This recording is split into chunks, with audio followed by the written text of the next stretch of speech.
Jom kita bongkar rahsia dari buku Rezeki Level 9. Macam mana nak ubah rahmat jadi berkah. Pernah tak anda rasa dah dapat rezeki tapi hati tak tenang pun? Kenapa ya? Pertama sekali, kita kena faham apa itu rahmat.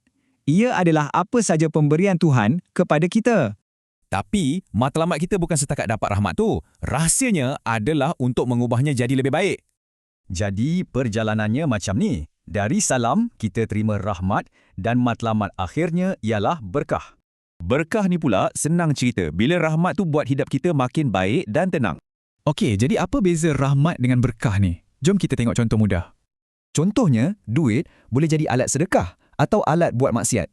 Rahmatnya sama, tapi hasilnya berbeza. Nampak tak? Kuncinya bukan apa yang kita dapat, tapi apa yang kita buat dengan apa yang kita dapat. Sekarang kita fokus pada harta pula. Macam mana nak tahu harta kita ni berkat ke tak? Menurut buku ni, ada dua tanda utama harta yang betul-betul berkat. Jom kita tengok satu-satu. Pertama, kalau harta tu sikit, tapi kita sentiasa rasa cukup, tak pernah rasa kurang.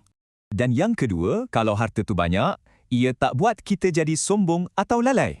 Nak faham lagi senang, buku ni ada bagi satu cerita simple tentang seorang lelaki bernama Si Budi. Masa si Budi tak banyak harta, dia sentiasa bersyukur. Hati dia tenang dan dia rasa cukup sangat. Lepas tu, rezeki Si Budi melimpah ruah. Tapi dia tak lupa diri, malah makin bersyukur. Dia guna hartanya untuk tolong orang dan kekayaannya tu buat dia makin dekat dengan Tuhan.